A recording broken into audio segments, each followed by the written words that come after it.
What's up, everybody? It's HBT, Harry Bernard Taylor with the Straight Up Wrestling Show. I'm with my man, Christopher Burton. People's Podcaster, how y'all doing tonight? And I'm with my man, Jim Rodgers from You Want to Be the Fix, or is it Nerd Clan today? Let's just go with Nerd Clan today, man. All right, we're going to roll with Nerd Clan. So, hey, man, we got a special guest, guys. Nerd Clan, my man, Jim Rodgers. I don't know, Jim, if you're simulcasting this, if you have your podcast over there running too, but that's something that Chris and I will be involved in, and I am a administrator too with Jim, and I appreciate Jim welcoming me over to that site. So guys, I will be working with that company too, and Chris will be working with that podcast too. Both of us will be doing a few things, but I guess mostly I will be involved to start off. And Jim and I both came up with the territories. Chris did too. So we will be doing some things, talk about territories and things like that. So look out for these special events coming up. But right now, man, we're going to talk about NXT Deadline. Chris and Jim have watched the full thing. I have not got to watch the full show because I had some drama going on today, and Chris know what I'm talking about. We both got involved in it. We had some drama with a show that we book and we do the creative for one of the local promotions here. It wasn't necessarily the show. The show was fine. It's not the show. The show was fine. It was a performer that worked. It's a performer, yes, and some stuff. But we'll that's neither near here nor there. We're not going to get deeply into that. Just put it like this: I got into it early, and then Chris got into it a little bit later. So that right there took some time off when I was supposed to be watching this, but it had a whole bunch of boom, boom, boom, boom, boom going on, and it happens all the time. Seem like. But hey, it is what it is. What's up, Ray Underwood? Ray Underwood is in the house. Ray, all right, guys. What's up, Ray? How you doing, man? Yeah. So, all right, man. So, yeah, we're gonna go ahead and roll on. We're gonna talk about this NXT Deadline now. I watched the lead-in on this thing, guys. I went and usually Chris and I we usually don't watch that. Sometimes we have on a couple other things, but I watched the lead-in. I'm watching the replay and the lead-in, and a real good lead-in. I loved it. And they had Axiom versus Nathan Fraser. Man, what an amazing match. Did you get to see the lead-in, Jim, or you just saw it from the get-go from as far as NXT when it started? I actually saw, and one thing I've noticed with NXT that you don't see a lot on the main roster, right? Is these newer wrestlers, these fresh wrestlers, they got a lot of heart to them, and it comes out in their matches. No doubt, you can see it in their matches. They're some of them, and you can definitely tell from the years. The styles have changed, right? By the way, how fast these younger wrestlers go in the ring. Oh, yeah. No doubt, man. No doubt. I mean, back in the day, none of these guys would ever thought about leaving their feet except for a select few. Now, everybody has to leave their feet. No doubt. That's true. What's up, AJ Scales? AJ's in the house. AJ, what's going on, man? What's going on? What's up, AJ? How you doing tonight? I didn't watch the pre-show here. I just went straight on into it, man. I know, yeah. I'm just going to talk real quick about something on the pre-show. But they had Axiom versus Nathan Fraser.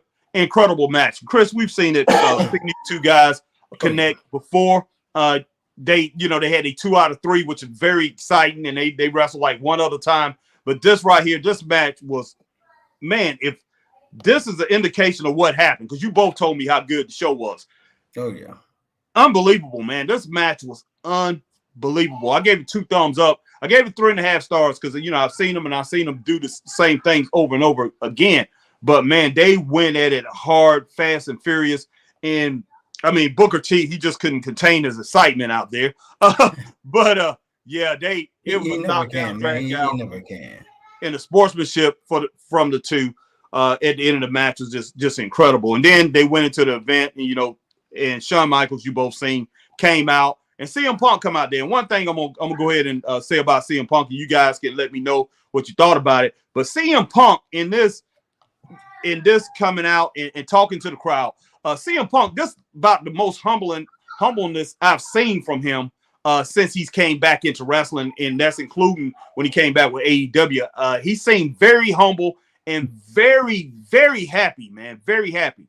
And you got to think, man, there's been, how many times prime example, the Ultimate Warrior. Right. We would have never thought the Ultimate Warrior would ever reconcile with Vince McMahon, WWE, none of those guys. That's true. But guess what? Before he died, man, what did he do? He basically you know what? I need to reconcile. Oh yeah. I need to make my amends with everybody, and that's what he did, man. And when he came back, he was a lot happier. He was a different individual. Same thing with CM Punk. Now, granted, CM Punk does have a behavior clause in his contract. Oh yeah. So that might help too. Oh, no doubt. So, well, go ahead, Jim. There's something I noticed. Punk is more comfortable in the surroundings that he's in. Yeah, right. A lot of people have said that. Dave Meltzer said that. Sean Ross Sapp have said that he seems more at home and relaxed because there's a structure there. I'm getting the feeling, and this is just merely speculation on my part, I'm getting the feeling that AEW did not have that structure, and you had basically the prisoners were running the jail. Yeah, well, you had that scenario instead of having a structure where you can go to one person and say, "Hey, what am I doing tonight?" and they'll tell you, and that's it. Hey, Jim, that sounds good to me. That sounds that's on point. Yeah, because you got to think about it, man. Jay Cargill even said, "I've never been in a place so professional." Yes, she did. Yes, she did. Yes, she did. You got to think everybody in that organization, from the custodial staff all the way to Vince McMahon himself. Yes, I say Vince McMahon because he still has his hands in it. No matter what. Yes, he does. No doubt. And everybody in between on that company is professional. Oh yeah, everybody. And there's a structure set up, and you got to have. And Jim, I'm sure you've ran some wrestling shows. You've been in locker rooms and stuff. You know how it goes. You got to have structure, man, because if you don't, these guys are going to come up with some crazy ideas at the last minute. Be like, "Oh, we doing this, we doing that," when the plan's already been laid out, and you be like, "No." Well, generally speaking, when you go to these indie promotion shows, if it's a good show, you have a promoter and you have a booker, right? And the booker calls the shots. Yep. Right. Because the booker knows exactly what the promoter wants. It just seems to me that he would go straight to Triple H, since him and Triple H are on good speaking terms now, and essentially what they're doing is he's going to Triple H, "Hey, what do you need me to do?" Oh yeah. Exactly. And like I said, and Triple H, he is the head of creative now, so he has the final word of what goes and what doesn't go, and what's going to happen and what isn't going to happen. Oh yeah. So that will be the ultimate authority in that case. And like you said, there's structure, man. You've got the boss, and then you have the underbosses, right? And they all have their assignments on what they need to do and who they need to talk to, and everybody works together as a team, even though it branches off. Everybody's still a team. And AEW, unfortunately, it's been proven they don't have that. It's just everybody for themselves in that locker room. I hate to say it, but the proof is in the pudding. Yeah, we're gonna get to these. Let's go and get these comments in just a minute. Let me go ahead and write the last thing I want to say on that, as far as structure and management and how that thing is being ran. WCW, and I'm all the way even back to the Jim Crockett days. When WCW in its earlier days. In Jim Crockett, man, Arn Tully, Arn Tully, Jim, not Jim Crockett, but dang, who the one with the podcast? Jim Cornette. Yeah, Cornette. Arn Tully, Jim Cornette, even Ric Flair. They all said, as far as the management go and the structure of the company, it was way better. It was better than what WCW had. And WCW, when Jim Crockett was running, they had a pretty good structure too. but nothing like WWE, the WWF. It was nothing like that. He runs a tight ship, man. That's like a well-oiled machine. So I can understand what Jade Cargill said and definitely what CM Punk said. So let's go ahead and get to some of these comments. My man Braden, what's up, Braden? Braden says, hey guys, glad there is a special guest tonight. Yeah, appreciate that, Braden. Thank you, Braden. All right, AJ Skills, Monday Night Raw is tomorrow night. Harry and Chris, CM Punk's version, Seth Rollins for the WWE Heavyweight Championship at WrestleMania 40. Yeah, probably is going to happen. I predict that happening. Yeah, oh, no doubt. Definitely. No doubt. Green Randall Dom losing the title to Lee might be the worst booking decision from WWE all year. Green Randall, look, man. I don't know about that. Yeah, I don't know about that either. If we're going to go right into it, we might as well go right into it. The perfect segue. Dom Mysterio Dragon Lee match, that was a solid match. I would almost say that one stole the show. Watching that, I was watching that when we started this thing, when I started putting everything down. But you guys go ahead, man, and talk about it, because it's going to be like I'm right at the show, but I'm still going to watch it. But I want you guys to go ahead and roll with it, man. That was the first match. So, yeah, you guys go ahead and finish. Sorry, Jim. It told a good story in the ring. Yeah, it did. And the only flaw I saw is that where Dragon Lee messed up his leg and going up on the top rope. And that wasn't Dom. That was Dragon. He slipped off the top rope and he hurt his leg when he did that. Other than that, that match was solid. I mean, it was fast action all around. You could actually literally see Dominic's wrestling prowess and see what he can do in the rings. My hat's off to both wrestlers for that match. Yeah, it was a great match, man. Like you said, Jim, it was a solid match, man. I gave it 3 stars, man. From what I saw, Dom was really putting in some work. I mean, he really putting in some work. Now, but I will definitely say this though, from what our listeners and our fans have been saying, Harry, and I got a question for you too, Jim, on this. Okay. Even though it was a solid match, both of them worked their tails off to put on a good match, great storytelling. Do you think, and this is coming from our fans and our listeners, do you think they're pushing Dragon Lee a little bit too hard too soon? Because I can kind of see that. That they're really trying to shovel this guy. They're really trying to shovel him down our throat. They are. That's a yes and no question. That's true. Okay. Yeah. Okay. Yes. They seem like they're pushing him maybe a little bit too hard. However, the no part of that is he has been putting in the work with other matches. In other words, he didn't just come straight in and win the title. They're making him work for it. They're making him put in the work for it. They're not giving him the main strap on NXT. They're giving him the North American strap. Right. Yeah. What he does with that, who knows? I mean, Trick Williams, he won the title from Dom, and he only had it for a hiccup. Yeah.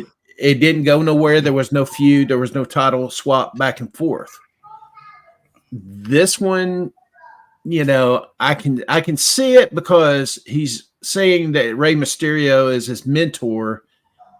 And Ray has basically put his stamp on Dragon Lee as the future of Lucha Libre. Yeah, he did do that. Now Ray did hype him up. Dragon Lee, he hyped Dragon Lee up a lot, and he said he reminded him of a young version of him. And wow! I'm like, okay, Ray, you really laying it on this guy now. I mean, I would put that more on Axiom. But that's the only thing I have. The only problem I have with Dragon Lee, I mean, I like him as a wrestler. He is a good wrestler. But my thing is, even before he got to the WWE, and I knew of him, I already knew of him, I thought he was just a bigger version of Axiom. He reminded me of Axiom. You had people already and not just Axiom. You already had people that's in the WWE that do things, that's in NXT that do things that Dragon Lee does. But Dragon Lee they have pushed him to do the work, just like Jim said. They have forced him into matches. He's been in tough matches. He's having to prove himself, and plus they have taken him and put him on Raw to prove himself too before he came back and won that title from Dom, on deadline. So he's earned it. I will have to say he's earned the title, but did he have an easier path to the title than a lot of people would have had? Yes, he did. But this is not the first time we've seen this happen. This have happened before. We know that, Chris, and we know that, Jim, that they have pushed wrestlers, pushed wrestlers in front of people that might have should have got the shot before that. But time will tell. And I know Green Reynolds is going to talk about this all week.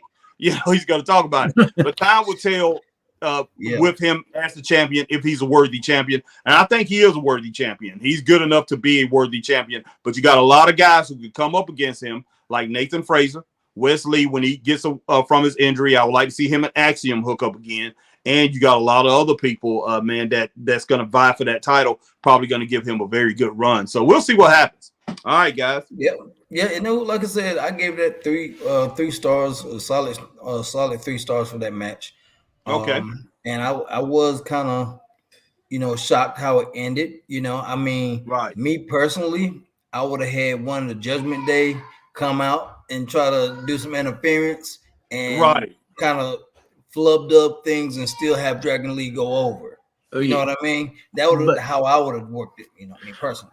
But yeah, the problem with that is people have gotten tired of, Roman Reigns when he has his matches, the bloodline interference, or when Dominic Mysterio has a match, mommy interferes, things of that nature. And, the fans, Triple H has got his ear to the fans, and Shawn Michaels as well. Yeah. Right. Because you can't tell me Triple H wasn't backstage, and him and Shawn calling the shots. I'm sure.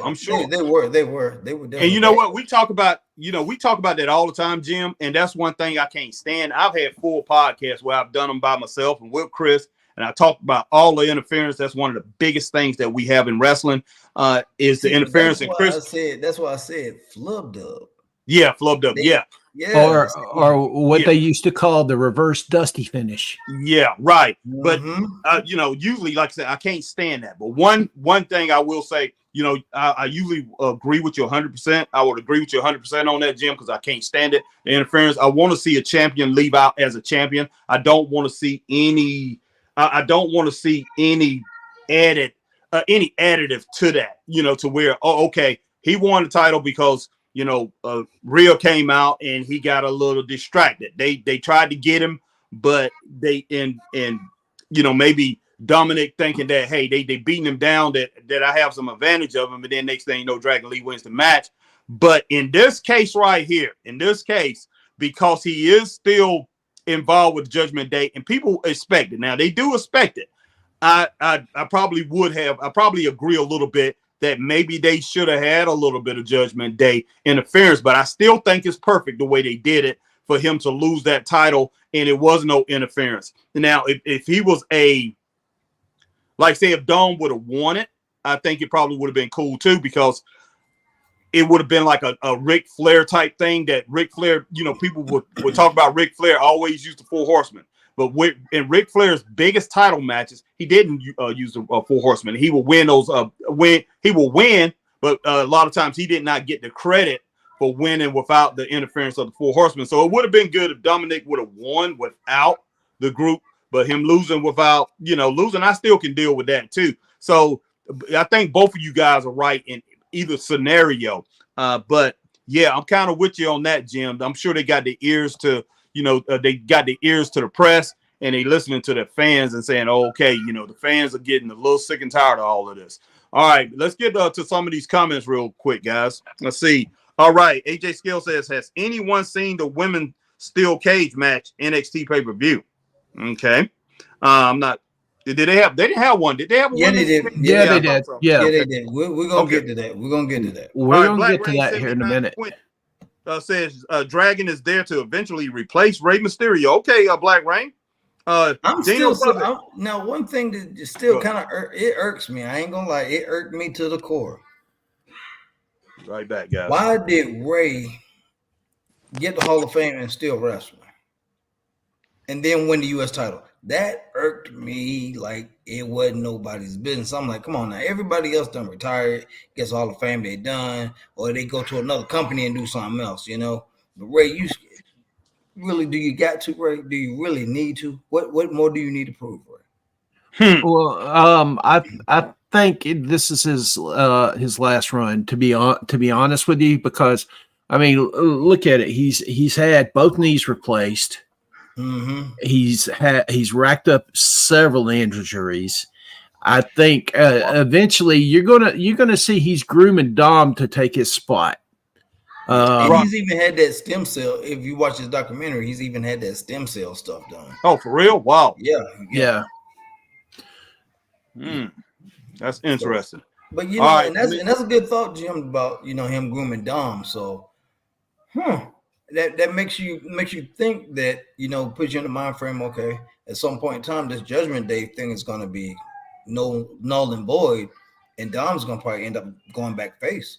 Oh, eventually, yeah, they're gonna have him before Ray goes out. I'm pretty sure they're gonna have him with Dominic Mysterio. That it makes sense for him to come back and reunite with his father, and I think it'll be a big ratings ploy. I think it'll be big. It's gonna be huge with the fans for him to do that. But him being heel, I think it actually added to his repertoire. Actually made him a better wrestler. So basically what it did is it's seasoning him as a wrestler.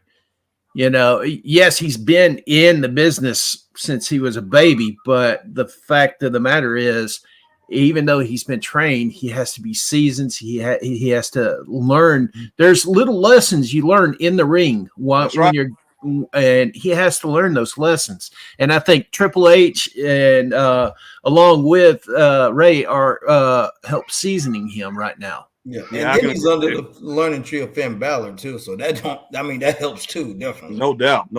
All right, Joseph. Hey Harry, it's Joseph. That's my man Dino Puppet, and he says, "Hey Chris, all right, young man, we appreciate you on with us. All right, Green Randall, Dragon Lee is the next Sin Cara.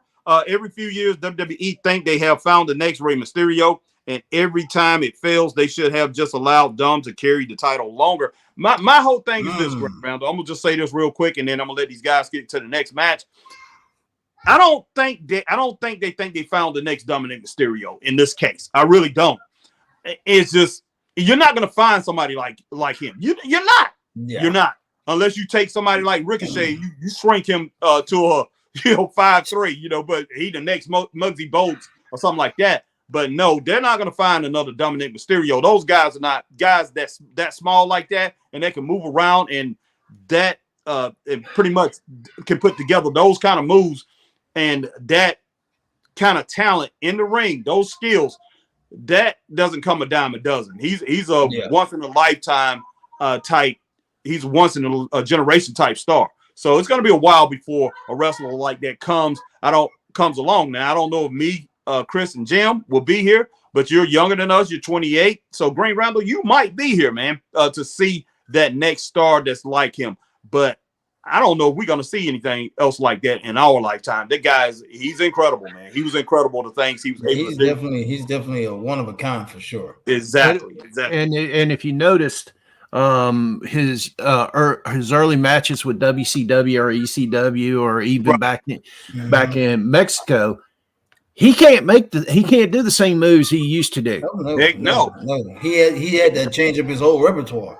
Yeah, exactly. And now you'll see him do a 619. You'll maybe see him come off the top rope, but he doesn't do all the acrobatic moves that he used to when he was in his 20s, in his early 20s and everything, because he's been beat up, banged up.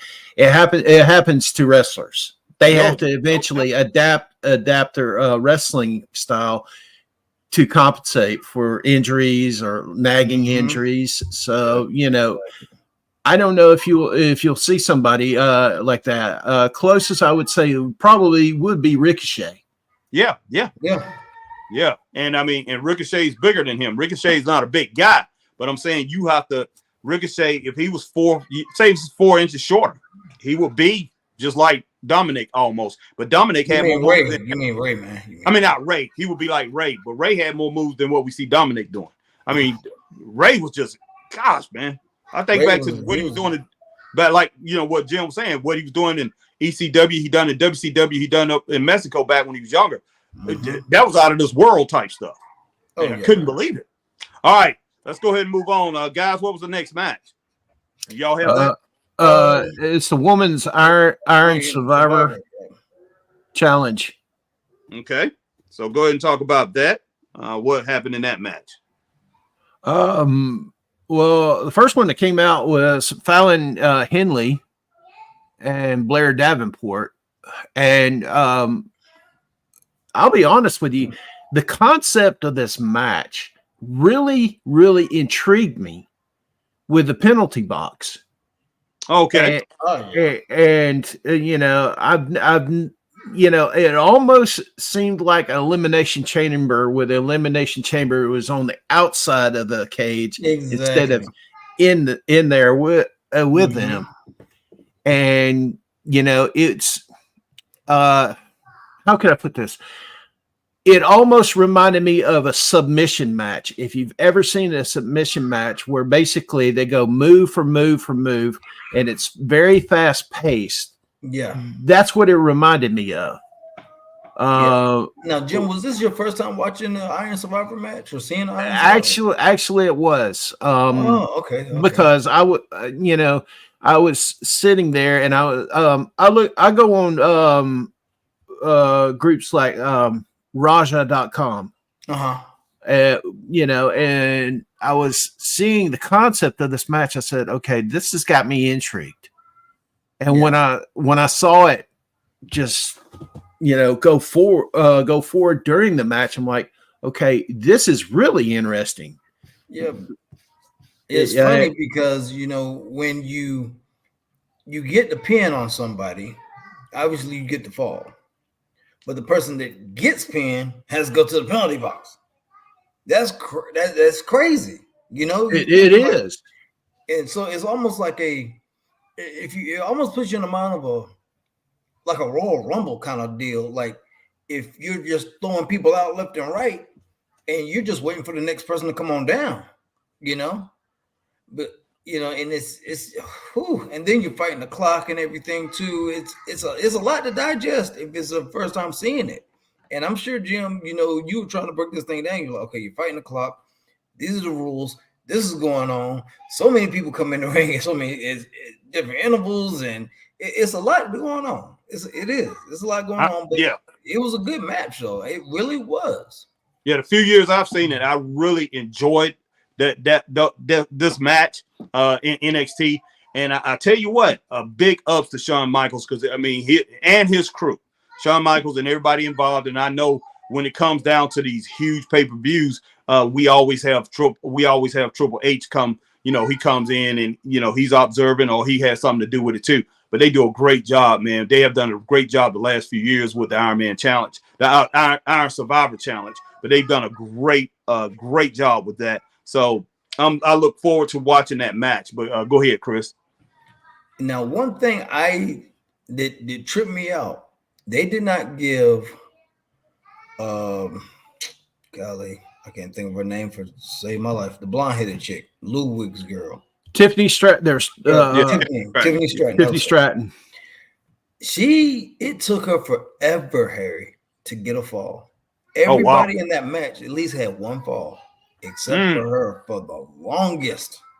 Oh, wow. And I was like, wow. I'm like, here we are getting in the final few minutes. Tiffany, you still sitting on that goose egg. I'm like, man, can you at least get one? and you know what? And she's super talented too. So that shocked me. That shocks me. Yeah, and it was. And then on top of that, another dynamic to that match. If you got 2 or more people in that penalty box, and it happened all night, they might not like each other.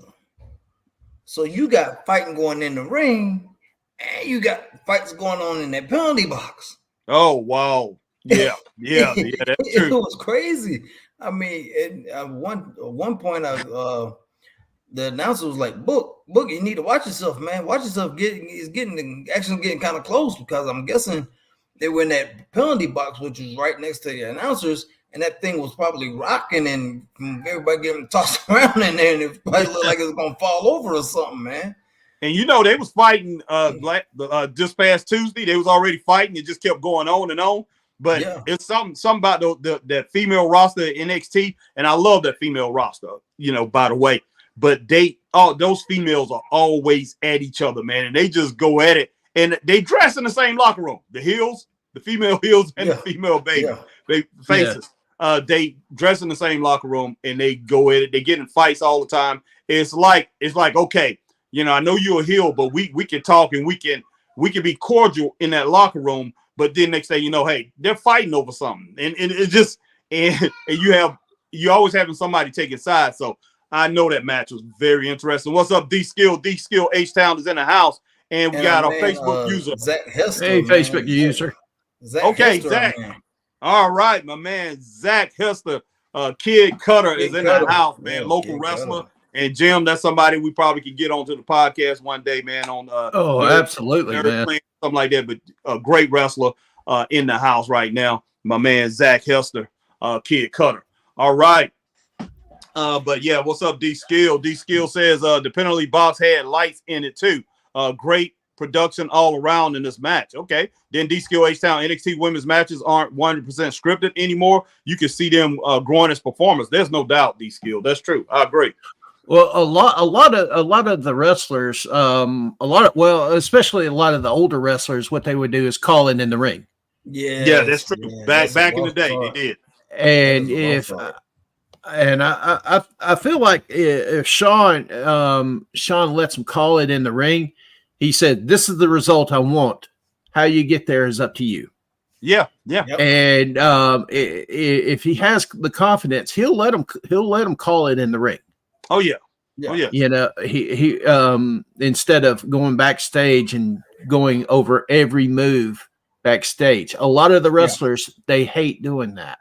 And you know what? And I love that because the indie show that we done a few weeks ago. I mean, those guys had to call it in the ring, most of them, because they wasn't familiar with each other. But there was a couple of them that was familiar with each other, and they went over their match. You can see them in the back, but there's a couple of them they just met.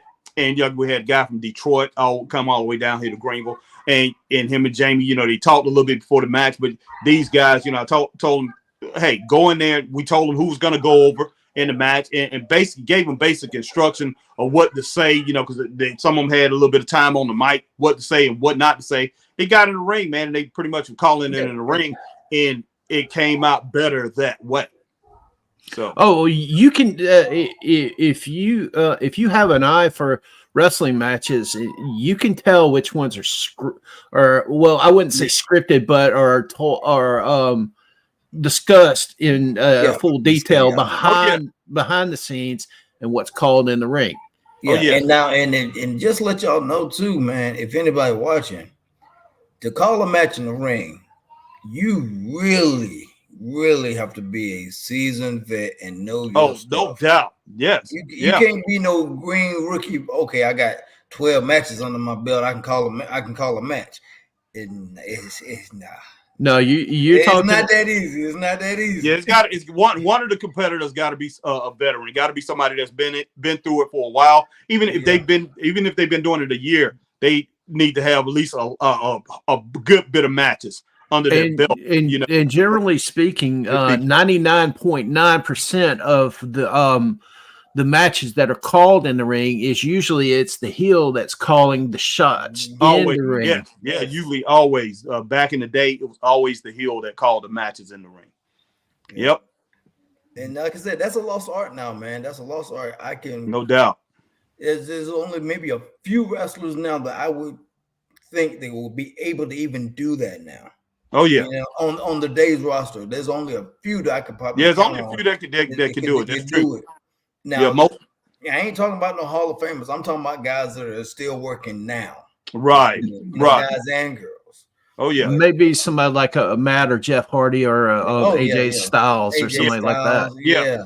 AJ Styles or let me see who else could possibly do it. Dustin Rose. Dustin for sure. Oh, good Lord. Yeah. He can do it with his eyes closed, I'm sure. Oh yeah, no doubt. But yeah, there's a few out there that can do it, but not many. And who I'm trying to think who ended up winning that match. Who won that? I want to say it was Blair Davenport. Okay. Because I believe it was too. Let me double check. Yeah, Blair's pretty talented. Yeah, and it's good to see Blair getting that push. You know, it's good to see her getting. What did they call her? The Wicked Witch of NXT. Yeah. That's her. Something interesting that I saw is when they blocked the door for the penalty box, and the girls decided to go out of the roof, and Tiffany dropped one on the table, and then she dove onto the guys that were blocking the door. And that moonsault that swanton she did was beautiful. Oh, absolutely. It was a thing of beauty, man, because usually you want to get height and distance. In that case, all you can really do is get height because you are so close to where you need to hit the mark. All you can basically do is just jump high as you can, flip, and come down. You really couldn't get any true distance on it, you know? Yeah. Davenport says Davenport defeated Legend, Henley, Stratton, and Jordan to earn an NXT Women's Championship match at New Year's Evil. What did you give it, Chris? I gave that 4 stars, man. All right, yeah, you're exactly on point then because Bleacher Report gave it a B. What'd you give it, Jim? You could go grade. We usually go 3, 4, 5 star. 3.5 star. I would go about 3.5 stars on that one, but it did pique my interest in it because of the fact of what they call a gimmick match, and that was one heck of a gimmick match. You know, y'all guys know back in our day, gimmick matches were tape fist match or steel cage match. Steel cage, yeah. And you know, these days, you know, you've got to have something that keeps the interest of the fans. And I wish they would do these more often. Right. And wasn't it in the match that the Dominic versus Dragon Lee, they had B-, Chris, which is a 3.5, 3.5 to 4 from us. And you was on point with that. And they gave a B- to the Nathan Fraser, the lead-in versus Action match, which I had there. So, all right. So we're on point, man, with that. So the next match was Carmelo Hayes. Be right back, guys. Be right back. Okay. So, we'll just continue to talk. So Carmelo Hayes versus Lexis King. I don't know if that was the next match, but that's what Bleacher has. I've got all the matches wrote down in order. Okay. And Carmelo versus Lexis King. I guess because Lexis King was saying that Carmelo attacked Trick Williams. Oh, okay, yeah, yes. So that's been going down there for a while. That Lexis King, which Brian Pillman Jr. put it that way, but Lexis King, he was nowhere to be found, and you had Trick Williams in the back there, and him and Carmelo was talking. And then next thing you know, out of nowhere, boom, lights went out and Carmelo was on the floor. Very quick. Don't seem like anybody could have got in there during that time. So everybody was looking at Trick Williams and not Trick Williams, at Carmelo Hayes and say, hey, he was the one who attacked him. And they started getting in Trick's head because I believe Trick believed that Carmelo, that his friend had attacked him anyway. We both thought he did, right, Chris? Everybody was thinking that. I mean, it seemed like Carmelo had already done the had done the deed. But you guys go ahead and talk about this match, guys. First of all, I still got an issue with his name. Yeah, Lexus King. I don't like it. I mean, they talk about his dad all the time. Yes, they do. We already know that's Brian Pillman Jr. Right. He looks exactly like him. So yes, exactly. So why you just can't go with the name? I mean, you own WCW, and I'm sure somewhere in there his name was copyrighted to WCW somewhere in there. I'm sure, probably. So if you own the company, you own the name some kind of way. I'm sure. Go ahead and use it. I mean, come on.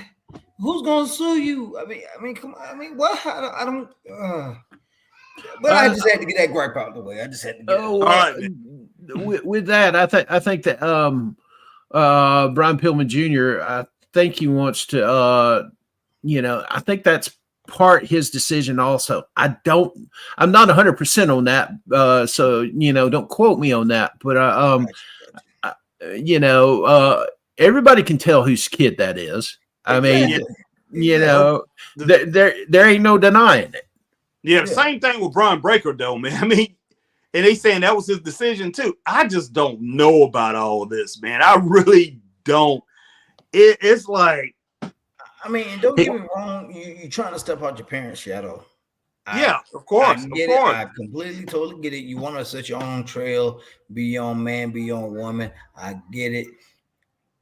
But... man, it's kind of weird, because, look, it's kind of like if Chaz was wrestling. If I was a wrestler, Chris, Chaz was wrestling. You look at that boy. Look like I spit him out, right? Yeah. It looked like I spit my son out, man. Chris will tell you that. And, besides, he's lighter than me, of course. But, I mean, but, and that would be like, instead of using, Chaz, he wants to come out, my name is Bobby Rich. Yeah, exactly. Like, Bobby Rich, what?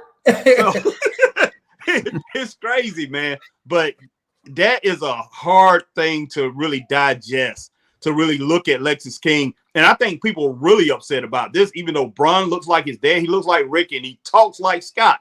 Yeah. People really looking at this Lexus King guy like, wait a minute. And I think the emotions get to us a lot more because Brian Pillman, he's passed away. So it gets to us more that he's not doing it, because we know Braun a little bit later, because they've already been talking about that. They're going to change his name and go with Rex Steiner or something like that. They eventually going to probably go with the Steiner name. I'm pretty sure when he gets into big time, because most people are they're going to basically demand it. But this Lexus King thing, they're probably going to do that too later on. But the Lexus King thing don't work for me. But let's go on with the match, man, guys. Let's just bypass that. This match was,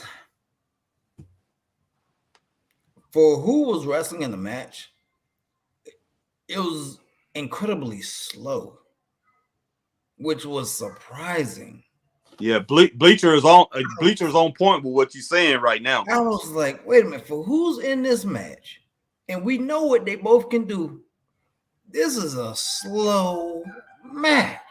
Man. I'm like, you had headlock takeovers left and right from Lexus King, and I'm like, why? What? Yeah, Carmelo's usually fast in all his matches. And I'm just like, this is dragging along, and I'm like, okay, and I'm trying to be objective here, and I'm like, okay, maybe they trying to build up something, and then they're gonna pick up the pace, and this thing gonna get back to where we think it should be. Mm-hmm. But it really never quite got there, in my opinion. It never quite got there. Okay, I was slightly disappointed on that. It seemed, it kind of seemed like that they were phoning in the match. Okay. There was a lot of sandbagging on both parties, and that's surprising, being that Carmelo Hayes is a very solid wrestler. No relation to Bastion Booger. My girlfriend says I look like Brad Pitt, but only different. Okay. All right. But yeah, I'm gonna go ahead and say a few things about what Bleacher said about it. They said with disastrous abound, Carmelo Hayes struggled to focus on taking down Lexus King. Finally, Melo found his conviction and planted King with nothing but net. King taunted Melo afterwards, saying that he didn't attack Trick Williams, but appreciate the premium live event spotlight. This was overlong and oddly slow paced, despite Melo dominating long stretches. Hayes did a lot of heavy lifting in a match that felt more like a mid-show NXT TV match. So it did, man. Yeah. I mean, I'm sure they've been working on live events, you know, right, and working at PC to get their timing down and getting familiar with each other and trying to get some kind of ring chemistry right before they got to this point. Mm-hmm. But like you said, Jim, I don't know why they were just so, it was so slow. That makes no sense to me. I don't get it. You know, and like I said, it aggravated me, man. I'm like, both of you guys can go. Both of you guys are some workhorses, man. But y'all just dragging this thing on like, Yeah, Bleacher Report said the match should have gone half the time it did. Said the action was fine, but this should have gone half the time it did. King never truly looked like a real threat to Melo and lost in clean and decisive fashion. Despite this, NXT played King's music to end the segment. After he revealed he pretended to attack Trick to get a PLE match.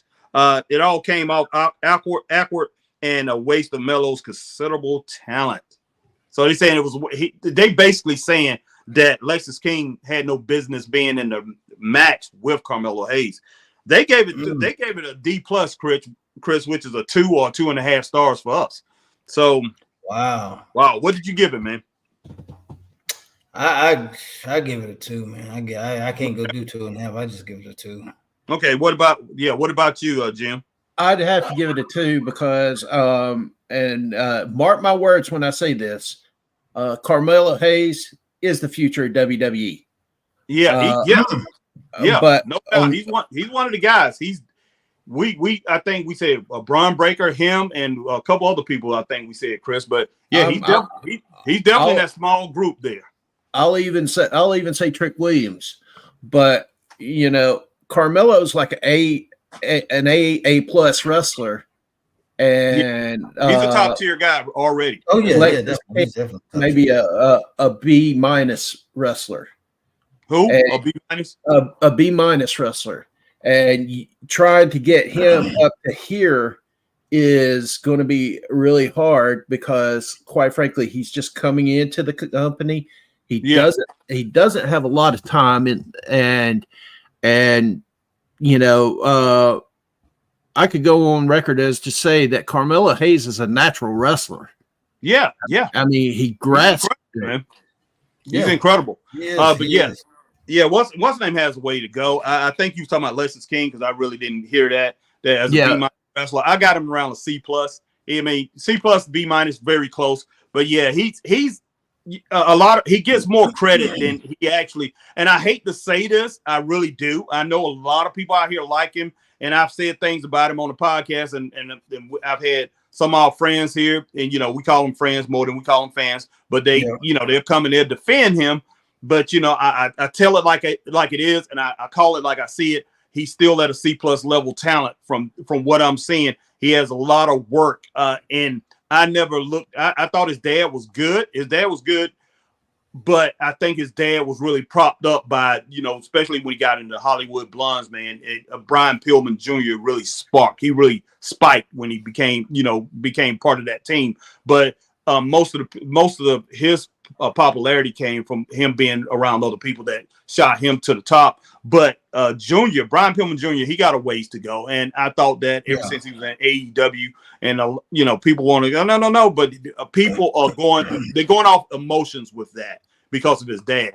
All right, let's get these comments in real quick, guys, so we can go ahead and finish this up in about 20 minutes or so before this game starts. Because Mr. Christopher Burton's Philadelphia Eagles playing ball soon. All right, who's in the house? Shad Van Dam. All right, well, D-Skill, did we get that? NXT women's matches aren't 100% scripted anymore. You can see them. Yeah, we already got that. All right, my man Shad Van Dam said, holy crap, you guys got WWE legend Bastion Booker in the show. That's the reason why. Yeah, that's why Jim said what he said. Funny, man. Don't pay no attention to him, Jim. What's up, Oos? Tonight, this is awesome. Oos, yeet. All right, D-Skill, H-Town. Maybe Lexus just couldn't hang with Melo. So they had to tone down the entire match. That's true, D-Skill. That's true. That is a possibility, strong possibility. You know, and I said it from the get-go, man. If you notice, man, he looked like he's gained some weight. Yeah, he does. He And getting maybe getting a little starting to look like Swerve Strickland. Hey man, when we had him, what was it? It's been like 2 years. Yeah, it's been about 2 years now. Yeah, since that show that we did an independent show. Had him on the show. He came up and he met me and Chris. First thing he said to me, he asked me where was the table with all the hot dogs on it and all that stuff, man. So asked me where's the food, man. You know, any of those sandwiches over there. That's what Brian Prim Jr. was asking me. I'm like, okay, man, yeah, you know. That's what he was looking for. He was looking for, you know, I pointed him to the food. Yeah. So I mean, the man seemed like he likes to eat, but he was hyped up about going over there to that food. All right, Marcus Brown, Harry, and Chris, salute to y'all and everyone here. NXT Deadline was decent. I don't agree with that person crapping on Lexis King. It sounds like that person is a mark of getting paid by Tony Khan. Okay. Oh. So somebody was crapping on Lexis King? Okay. Yeah, I don't know what you're talking about. All right, Marcus Brown. I don't agree. Lexis King did decent in the ring. Well, Marcus, yeah, see, that's what I'm talking about. We have some of our friends here, and you know they want to defend him, man. I understand. I understand you defending him. Yeah, he's good. He's got great potential. We're not breaking that down, but man, we as veterans, we're just talking about that match. So we're just talking about that match, man. It wasn't a good match, even though both guys are in their own right are workhorses and can really work and can really make on a good match and make a good match. Just that particular match wasn't a good match. Yeah, and I do agree with you, Marcus, where you say he got the rub for being in the ring with Melo. He's getting more of a spotlight than he ever got in AEW. Of course he is. Of course he is. That's not the point, Marcus. And like I said earlier, I think it was Green Randall who's 28. And Marcus, I know you're young too. But as veteran guys who's been watching wrestling for a long time, and between the three of us, me, Chris, and my man Jim Rodgers here, between the three of us, man, we probably have about 90 years experience watching wrestling. And I'm talking about if you take all the years that all three of us been watching wrestling, it's been a long time. And Chris is the youngest one here. You know, he's 46, and Chris been watching since you was around 8, I think, Chris. Yeah. So, you know, hey man, and I'm in my 50s, you know, so and you know, what's the name? Jim younger than me, but not much. So I'm like, look, guys, we've got a lot of experience watching wrestling. We go back to the territory days. We've been watching for a long time, and we're going to compare him to a lot of wrestlers we've seen. And I'm not just saying, hey, we're old heads and we don't know what's going on with all these new guys out here. Because, hey, I love Ricochet, man. Ricochet, he's one of the, you know, he's not exactly top tier, but he's right there on that next level. Like you got your A+, he's right there. He's at A. So you got your great wrestlers. We know who those guys are. But man, Brian Pillman Jr., he has a way to go. Lexis King, just put it that way. Shy Van Dam, what's up? HBT is a B+ player because he keeps it straight up. All right, Shy Van Dam, appreciate that. All right, Marcus Brown, Lexis King have picked up weight. I mean, I don't blame him. He wants to look the part. Oh, okay. I don't. Okay, Marcus. All right, man. All right. Marcus Brown, Chris, I'm talking about the person who you was talking about in that match. Okay. Shy Van Dam, wrong, Harry. I'm the youngest. I'm 43. Oos. Man, you ain't on the panel. You ain't here, man. If you watched it, you can come on in. All right. Marcus Brown. Chris.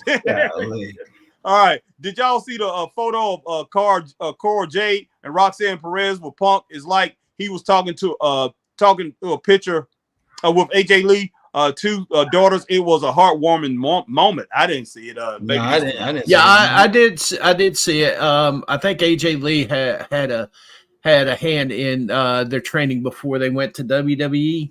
Nice. And you know, of course, speculation's going around that is AJ Lee going to sign with WWE. Don't know. But you know, that's where that came from. Is she helped out with their training. Okay. So, okay. All right. Okay. So next we got a look like next was the men's Iron Survivor Challenge. Was it? Was that next? Yeah, that was next. Okay. Yeah, that was next. Okay, what happened? What went down in that match? Harry's number one wide receiver Man, Trick Williams, goodness sake. Yeah, Jim, you like University, man. That guy was horrible. He was horrible. Man, just put it that way. Man, he's the greatest wide receiver ever, bro. Man, Harry got a jersey trying to sell his autograph by him on eBay. It's going for $1.55 right now, but the highest. Oh man! If that man was hungry, and that man was doggone 8 feet away from me, and he was starving to death, and I threw him an apple, and I mean, I'm telling him, get ready for it or whatever. I threw him an apple, he would drop it. Man, I'm telling you, he would drop it. That's how bad his fingers was, how bad his hands were. God was awful, man. Goodness sake. So I'm glad wrestling is working out for him because he couldn't play football to save his life. Man. Man. Dude was horrible. All right, guys. Go ahead and roll with that match, guys. Well, yeah, I'll be honest with you. I feel like it mirrored the women's match. It really did. Now you think about it. They were, you know, what cracked me up is that referee sitting there, you know, 1, 2, 1, 2, 1. Oh yeah, because they were just rolling each other over trying to get the pin. Like every other 2 seconds is 1, 2, 1, 2. Oh wow. 1, 2, 1, 2. And it went on for about 20 seconds, man. And I think Booker said that referee is earning his money tonight. Yeah, he's getting his cardio in, man. He's getting his cardio in. Oh yeah, man. All right, man. We had it was Dijak and Trick Williams were the first ones to come out. Okay. Yep. And that match was actually more busier than the women's match. It was. It really was. They gave it a hot grade. It had a lot going on, man, because they had more accumulated pinfalls in that match. Oh my gosh, yeah, they were working. The men were really working. Yeah. And once again, and it was crazy because here we go. We had everybody we had at certain points. We had who I'm trying to think who got the first fall. Was it Dijak? They got the first fall? I think Dijak was the first one that got the first fall. Okay. So Trick obviously had to go into the penalty box. Next came in. Who came in next? I'm trying to remember who came in next. After Trick Williams was Josh Briggs. Yeah, Josh Briggs, man. He came in and Harry. I don't know if you got to saw that, Harry. I don't know if you got to see that match or not. Harry. I saw a little bit of it. Because I remember when Booker T, what you saying that a little earlier, you know, they get their cardio in and stuff, cracked me up. But man, Josh Briggs, man, I don't know what's going on with him, man, but he's got a real chip on his shoulder and getting a nasty attitude, man, which he didn't have that before. Yeah, he's reminding them of Stan the Man Hansen, man. So they gave him, you know, JBL was on the show a couple weeks ago. And he said he reminds him of Stan the Man Hansen, man. And you know, Josh Briggs did a mean doggone lariat in one of those matches, man. He done turned into a killer. So we'll see where Josh Briggs go. But man, I don't know. Yeah, this match right here was pretty doggone good. You know, the battle was fierce, fast paced. I did see some of this match right here. And man, congratulations to Trick Williams. He went ahead. I'm speeding it up a little bit. Trick Williams defeated, you know, he won the match and he took out some very good opponents in this match. What he got Brian Breaker coming in with 43 seconds, getting 3 falls in 43 seconds, man? Yeah. He's spirit and spirit and spirit. I'm like, oh man. I was like, boy, he make Roman Reigns look crazy, boy, with that spill, man. I'm like, Roman Reigns, man, you need to step your game up, buddy. Yeah, only thing slowed him down. Like Braun Breaker would be on the main roster right now if Rick Steiner wouldn't have did what he did. You know, Rick Steiner just opened up his mouth and they pretty much basically wanted to cancel. You know, people wanted to cancel Braun Breaker, but it's not his fault what his dad did. But it is what it is. But well, you got to think, man. That's almost like the same scenario with the curtain call. Oh yeah. When they broke kayfabe, you know, Nash and Hall were leaving. Shawn was the champion, so he's untouchable. So guess who had to pay the price? He had to pay the price. Exactly. Yeah. Yeah. Along with Carmelo Hayes, that is the future. Those two guys right there. And who was that? Undertaker came the last pay-per-view, and he, right before the last pay-per-view, or was it on that Tuesday? It was on Tuesday, and on that Tuesday night. He told him, he said, you the future. He said, man, you got any not right now. He said, but not right now. He said, there's always somebody better than you. And that's when he choke slammed him. But man, yeah, Braun Breaker is something special. But Trick Williams, look. Well, I just can't stop. Look, I can't take it. I can't stop thinking about him as a wide receiver. Matrix Belton for the South Carolina Gamecocks. I can't stop thinking about that. The guy's horrible. Okay, so it's hard for me to separate the two. But guy's a very, very good wrestler. He's going to be something in the future. He's got a long way to go, but he's going to be something special in the future. He's special right now, where he's at now. Yeah. And the pop he got, man, was ridiculous. Yeah, people love it. People love it. And I'm like, man, he's naturally, he's got the gift of gab. He's naturally good on the mic. He's got charisma, and people is attracted to him. To the way he carries himself. So yeah, he's going to be something special too. So the future of WWE is very strong. Go ahead, Jim. You about to say something, man? I was just going to say, I think Josh Briggs is going to be a powerhouse when he gets up to the main roster.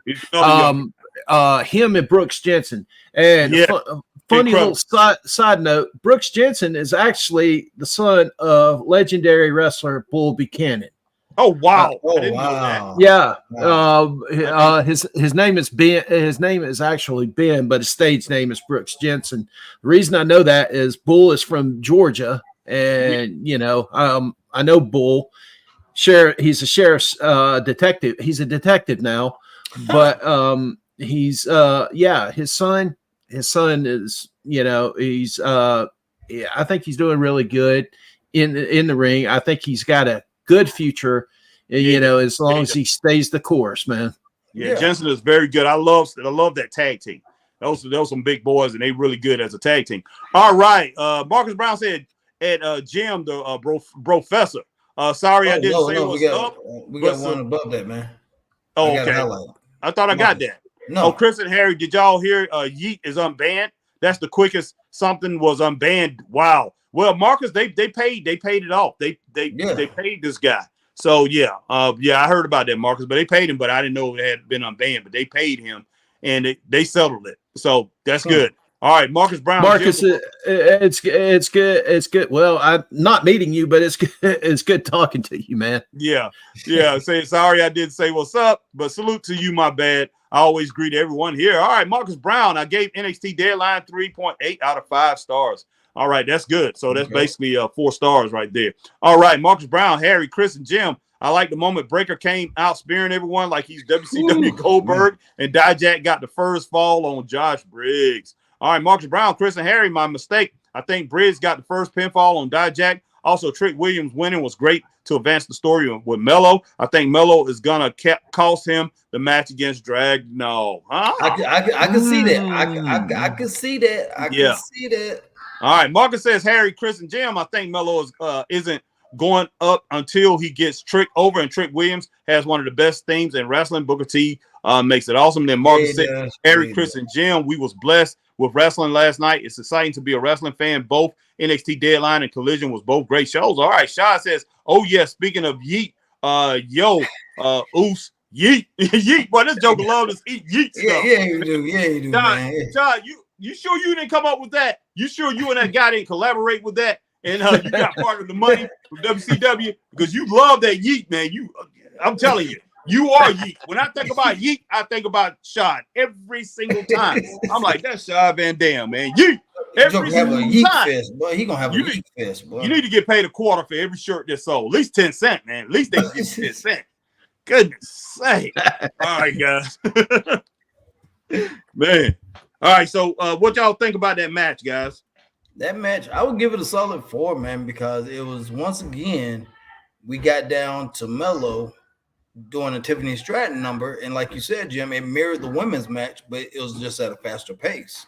Yeah, they gave it for A minus on and Bleacher. It was crazy because you had, like I said, Melo, no falls whatsoever, and then the last 10 minutes, that Joker mess around and get 4 falls, man, and end up winning the match. I'm like, wow. Yeah. I was like, and I in my back of my mind while I was watching it, I was like, Melo is gonna pull this thing out. They're gonna have him become Superman and just start taking folk out left and right. And I would give Braun Breaker this, man. I commend him, tip my hat to him for taking the pin, for letting Melo pin him with that. I mean, Hit him with the yeah, not Melo, but I mean Trick. Trick, yeah. Trick pinning him, man. That was very gracious of him, considering that you would think some fans would be like, "Oh, Braun Breaker gonna win this hands down." Oh yeah. Legitimately, he could have. He could have. If he wanted Right. to go in business for himself, he could have legitimately won it. Oh yeah, But, no doubt. He was gracious and let Trick get it, which was amazing, man. And the crowd just went absolutely bananas, man. It was crazy. Oh yeah, so yeah, he put him over. That's cool. All right, let's go on to the next match, guys. I will get to your comments here in just a moment, but we're gonna go on to the next match. We had Roxanne Perez versus Kiana James, guys. Go ahead and start breaking that down. Jim, want to go and start that off? Oh man, I didn't think that those two women would be able to bring it. Well, they brought it. Yeah, they brought it tenfold. Okay. I'll have to say between that match and I'm not even talking about the main event. I'm talking about that match and a Dominic Mysterio and Dragon Lee match. Those two matches were the meat and potatoes of the pay-per-view. You know, my hat's off to both Roxanne Perez and what's her name? Kiana James. Kiana James. Yeah. One thing I noticed about Kiana James is she is incredibly strong, but she is not. She's not like China built strong, like the eighth wonder of the world, China. Yeah, She's got a lot of core strength. Her core strength, and I noticed that how she was throwing Roxanne Perez around. Right. And I'm thinking, oh my gosh, this woman, number one, she could be my next wife. number two, she knows what she's doing in the ring, and she's making herself look good. And thank you, Shad. I just saw that ninth wonder. I appreciate that. Hey, yeah, and Kiana just got married, so Jim, you're a little too late, man. But she just got married. Oh well. Oops. Missed that train. Got married about 3 weeks ago. Basically, yeah, it wasn't that long ago. Yeah, she just got married. So, but yeah, she's a beautiful young lady. Well, there's a lot of beautiful young ladies in wrestling now, man. I mean, but yeah, she's great. I think she's a great athlete, very strong, and she is very strong. Like, she does have a very a core set. It's like I think she played volleyball in college, or was she? I'm not sure, but one of the sports that she did, you have to be strong on that lower level, very strong. But I saw a lot of things that she. I think she played volleyball, and I think she did some track. She did. I think she did the high jump and the long jump in track or something like that. But that explains a lot to her athleticism, right there. But yeah, I'm not surprised this was a good match. It was, man, and they, like I said, they brought it, man. They really brought it, because I was just so surprised that they put in so much work, man. I was like, wow, they're really like utilizing the cage. They're not being lazy. They're timing everything just right and just the way they need. It was a great match, man. And it really surprised me. It really did, and I was like, okay, wow. And Roxanne was really taking some serious bumps too, man. Right out of the gate of that cage match, it was on its way becoming one of the better cage matches I've seen. Yeah, until the very end of it, when they went home, it kind of ruined it for me. Okay. When Easy Dane interjected into that match. Oh wow, that kind of ruined it. I mean, look at your Ric Flair Dusty Rhodes in the cage match. Oh yeah. Okay, there was no outside interference whatsoever. It was basically a go home match. I was hoping for that, and it was on its way to being that. Oh wow! But when Izzy Dane came into the ring, that just kind of ruined it for me. It kind of killed it. Yeah, it kind of killed they it. They probably didn't think the match was going to be.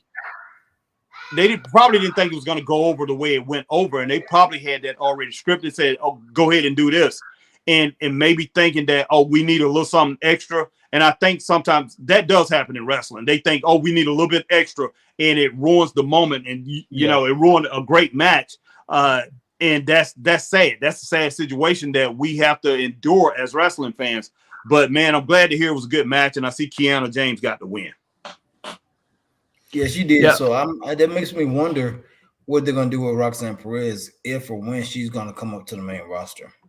You know, because she's been taking some losses here pretty late. A good bit. She's been on a losing streak, just like what's the name now?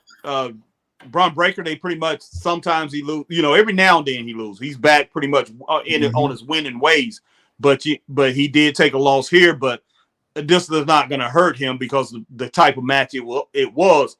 But still, when you start seeing these losses pile up in NXT from somebody that's a huge superstar like that, you know they're about to bring them up. So when we see Carmelo Hayes, this happened to Carmelo Hayes, we know he's about to be pulled up.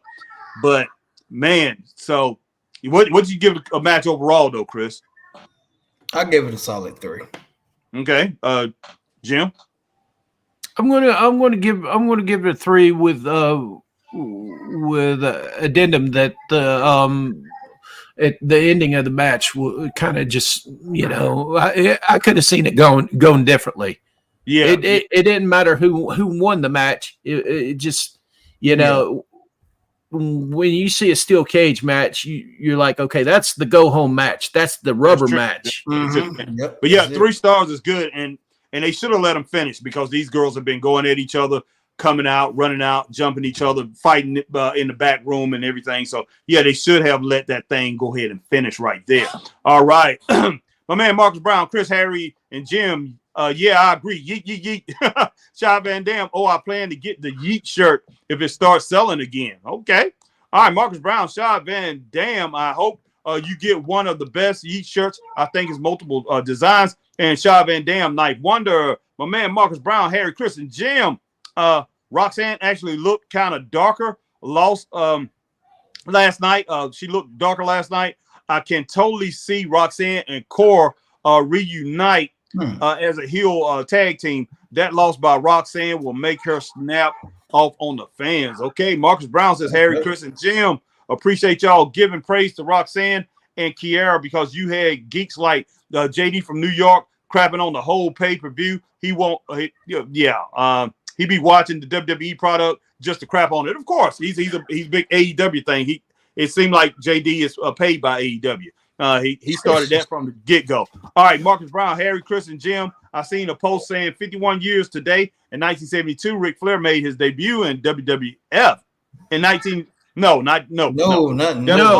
to be in the business. He still has value. He can still cut promo and has charisma. He made his debut in the AWA. Marcus Brown. He didn't hit WWE till 93. Yeah. Marcus Brown, Ric Flair just can't wrestle anymore. His ring work got worse after 2002. I agree with you 100%. Yeah. All right, Marcus Brown, I don't think Roxanne and Core goes up at the same time. No, I don't think so either. All right, but yeah. All right, so guys, are we at the main event now? Yeah, we're at the main event, man. We're at the main event. Right. Your man Baron Corbin versus Ilya Dragunov.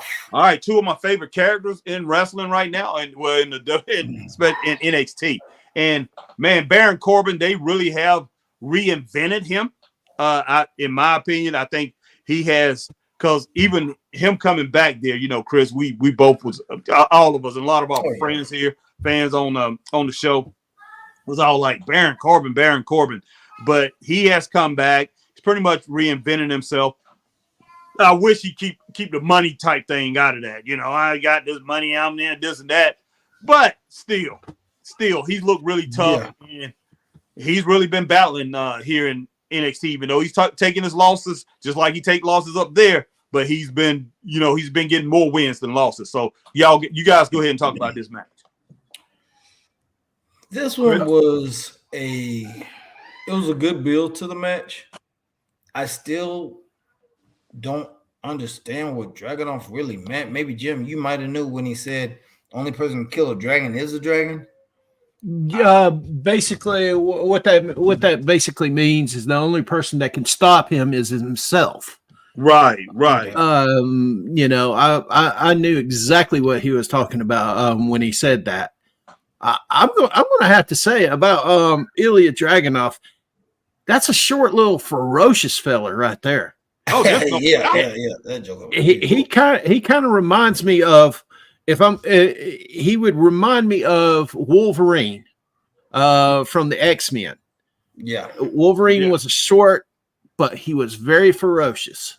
Yeah, Tasmanian devil type wrestler. If you want to put him in a category of somebody from the past, I would say a Buzz Sawyer type guy that just continues to come at you and just continues to pound on you until he reaches his objective. Man, this guy he's very, very, and I didn't think about him. I didn't think about him when we're talking about the top tier wrestlers. Talking about these guys who's going to be future superstars. And Ilya Dragunov, he's right there. He's one of these young guys too. Oh, yeah. He's a little bit older, maybe a couple years older than Carmelo and Braun, but he's right there along with him. So with them, he's the future. He's one of these guys who are the future of the business too, of the WWE. So, man, Ilya Dragunov, I have so much respect for him. But, Jim, what do you think about this match? Go ahead and talk about the match a little bit because, Chris is going to be getting off in a little bit. We're going to shut this thing down, man. Football about to start. Yeah. Basically, Baron Corbin came out as the aggressor in this match. Mm-hmm. And I kept on seeing Dragunov being beat down. And then finally when he started making his comeback and everything, that's when you see the ferocity come into play. Oh yeah. That's that's what really impressed me about him. He actually, and to Harry, he actually reminded me of an older person than Buzz Sawyer. He reminded me of Wild Bull Curry. Oh yeah, Wow, that's a good ways back right there. Wild Bull Curry, man. You got to go back. Of course, he was still wrestling in the 80s, early 80s, but you got to go back into the 70s, man, to really catch him at his best. Man, so the only Wild Bill I knew was what was it? Wild Bill, Irwin. Irwin. That was the only one. Yeah, Wild Bill. That Cowboy Bill Irwin, a Wild Bill Irwin. He went by both. But him and his brother, man, they was pretty tough. But Bull Curry is something different. Ilya is pretty much more like him than Buzz Sawyer, but Buzz was the first person that popped in my mind. But I'm with you on that, Jim, 100%. But there's an old saying: dynamite comes in small packages, and that's no exception to the rule, guys. Yeah, this is true. I mean, look at it's been proven. Look at Davey Boy Smith. I mean, not Davey Boy Smith. Dynamite Kid, obviously. Oh yeah. Chris Benoit. There you go. Mm-hmm. Some prime examples right there. Yeah, Chris Benoit. Yeah, Dragunov remind me a lot of him too. But wow. This was a good match, man. It like Jim said, Corbin was the aggressor in this match, and Dragunov did get to turn it on, which we expected. Right. And there were a few times you were like, okay, Corbin's going to get this thing. Corbin's going to get it, but as the match went on, you kind of saw, okay, maybe not.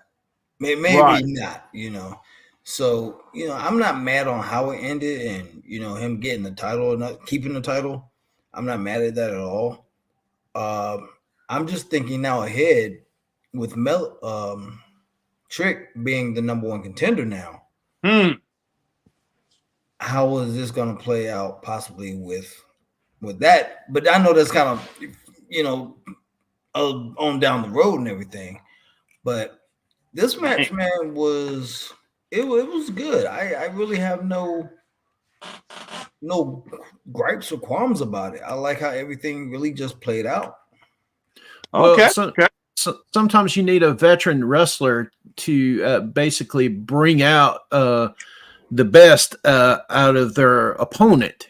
And I saw that, and Corbin is no doubt the veteran in this.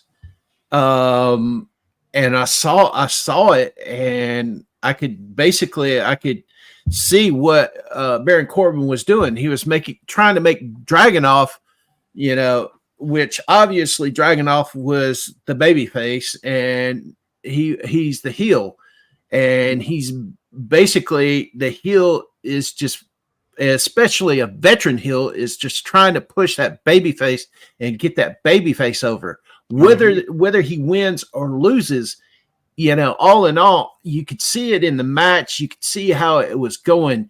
Very impactful match. Very fast paced as well. Yes. Okay. Yeah, it was a fast paced match, and very impactful, man. I mean, you know, but the funny thing was, we've seen Dragunov a lot stiffer in some of his matches. He wasn't as stiff as he usually is. Okay. Even though I know he did lay in a few shots, but it wasn't just like he usually lays them in, because we've seen him really lay them in, man. Like, just, you know, he wasn't potatoing him. He was going stiff or snug with him to make it look more realistic. Yeah, and you know, it's, you know, the match, all in all, it was a good match. It was. So Dragunov took the match, man. So congratulations to Dragunov. What did you guys give this match right here? I give that a 3.5. Okay. I'm gonna have to agree with the People's Podcaster on this one. Okay, 3.5. Okay, People's Podcaster and Jim, my man Jim. They both said 3.5 stars. Okay, we can roll with that. All right, Marcus Brown says we're gonna do this. We're gonna roll. We're gonna wrap this thing up, guys. Chris and Jim, final thoughts, man. I mean, not just final. Give me final grade on the whole show. Final grade, I would go 4.5 stars. Oh wow, 4.5 out of 5 stars. That's good. And this right here is because I'm pretty sure Chris looked at the overall package of the show, the whole body of work of the show. That's what we're grading it on, guys. Even though it wasn't no 4.5 star matches and everything, Chris is looking at the overall package, what they delivered. And from what I've been hearing from people out here in the wrestling community and everything, seems like 4.5 stars. 4.5 stars is pretty much value is valid. What you saying? What you say, Jim? I'm gonna go 4 stars. Okay, 4 stars. Okay. All right. So yeah, I definitely I can roll with both of those. But let's go ahead. Anybody else on the panel, man? Anybody, any of our fans, any of our friends here? You know, we call you friends more than we call you fans. Yeah, go ahead and give us your rating on the show. And Marcus already put his in. He's at 3 out of 5 stars with 3.8 out of 5 stars. We know 3.8 is 4. But you know, we don't have some of the other guys that usually come in here and give us that ranking. D Skill usually do, Shy sometime. But guys, if you hear me and you want to go ahead and give us your ranking, definitely give us your ranking if you saw it last night. All right. But Chris, if you want to roll off, man, you can go ahead and say bye to our viewers and everything, and I'll go ahead and go with the comments. And me and Jim will stay on here for just a little while longer, and you can go ahead and enjoy your football game. But yeah, I gotta go support my Eagles, man. We gotta. Yeah. I hate to say we are the best team in the league, but this is a must-win game for us in Dallas, of all people. Well, I see Scott Larson in the house, but let's go ahead. Let me go ahead, Chris. I'll do this real quick. Okay. Ain't gonna take long. Marcus Brown said, Harry, Chris, and Jim, my mistake. I didn't mean WWF. It was his wrestling debut, and I meant to say Core and Roxanne goes up to the main roster at the same time, and that was Corbin's best match in years. All right, cool. Marcus Brown, Dragunov is the NXT version of Moxley. He just doesn't bleed every match, only when it's needed. He loves pain and has a hardcore wrestling style similar to Moxley. Yeah, to Mox. Yeah, I can understand that, Marcus. Marcus Brown says, Chris, good luck to your team. They are tough to beat. I see the Eagles going to the Super Bowl this year. Well, hopefully, I mean, we'll see if that happens, man. We definitely will. We got to see what we got to do tonight. We got to see what we got to do tonight first. Yeah, my man, Black Rain 7920. Hey, question: are you guys interested in that Von Erichs movie? I am. I definitely am. Yeah. Scott Larson, man, on Facebook, man. Scott Larson, you missed him. Yeah, go ahead and get Scott, Chris. Scott said, I love that Dirty Dom lost a North American championship with a big. All right, Scott. Dirty Dom got what was coming to him, huh? All right, Marcus Brown. And that Von Erichs movie comes out December 22nd. I can't wait to see it. All right, Marcus Brown, Harry, Chris, and Jim, do y'all think Danielson needs to retire? He gets injured every match he's in. I heard he possibly got injured against Andrade last night, and Charlotte might have tore her ACL. Wow, I didn't know that, Marcus. Yeah, I saw the video. I saw the video. The Danielson injury with Andrade was work. They're doing an angle on that. Okay. That I did find out. Now Charlotte may have had a legit injury. Yeah. I hope she didn't tear her ACL. I hope that didn't happen. But yeah, if it's a legit injury, I mean, time off at home with a husband, I know he's going to be, working, but he don't work that much over there in AEW. That's what they don't do. All right, Marcus Brown at Black Rain 7920. I am, and I see you're a Bears fan too. I'm a fan too, and the Bears winning made Rollins say he loves football again. Marcus Brown, 4 stars. Wow, I can't disagree, but I was just giving it a decent rating. Not the best pay-per-view of the year, but it was still decent. Yeah, Marcus, your rating 3.8. Remember, 3.8 in our eyes is 4 stars. That rolls up to a 4-star, yeah. Yeah, it rolls over. All right, Marcus Brown, Chris, Harry, and Jim. All right, I'm about to watch the game too. Appreciate the stream. So all of y'all have a safe night. You too, Marcus, and everybody else. Marcus have Brown, a great one, man. Yes. Yeah. Before I leave, Dom is going to get a butt whooping by Mummy after losing last night. He's in trouble. But we appreciate Marcus Brown coming in. We appreciate you guys, man. Welcoming man Jim Rodgers in with us, and Jim is probably going to do some more. He's going to do some more shows with us. Better believe that. Black Rain, Black Rain. Appreciate you coming in. Our man, who else did we? Our man Marcus. Yeah, Shy Van Dam, our man Green Randall coming in tonight. D Skill H-Town coming through tonight. Braden coming through. Yeah, Braden coming through. Our man Joseph coming in. AJ Skills and Kid Scott Larson and Dino Puppet. Yes. Yeah, all you guys, man. Ray Underwood. Our man Ray Underwood. Yeah, Ray Underwood. Yeah, we appreciate all you guys. And I know a lot of you guys out here watching football. Because, because if it wasn't, we probably have a lot. I'm sure we would have a lot more comments because that usually happens. It's a big game, man. It's a big game, man. Yeah, exactly. But Chris, hey, roll on up out of here, man. I'm going to roll up out of here too. And Jim, we appreciate you coming on tonight. Appreciate each and every one of you guys rocking with the Straight Up Wrestling Show. I appreciate y'all having me on here, man. Hey, no problem. Hey, everybody, before we get out of here, we'll see you guys later. Before we get out of here, Jim, you got anything you want to promote coming up? Oh yeah, let them know about your podcast and everything. Yeah, we're doing a podcast called the Fix Wrestling Podcast. Basically, what it is we do specifically interviews. We try to go for interviews with independent pro wrestlers, people that maybe Harry and Chris know of, through the independents, because we've all got our fingers in the independent promotions here lately. Oh, yeah. Mm-hmm. And I'm working. I'm always working, always reaching out, trying to get people to come on to do interviews and things. I'd like to do one at least once a month, maybe do a filler show where we talk about specific territory like Mid-Atlantic or Florida or Texas, something like that. Something about the history of it, because quite frankly, if we don't let these young kids know about the history of the territories of where the wrestling comes from and everything, they won't have an appreciation for it. They won't have a respect for the OGs that came before the superstars nowadays.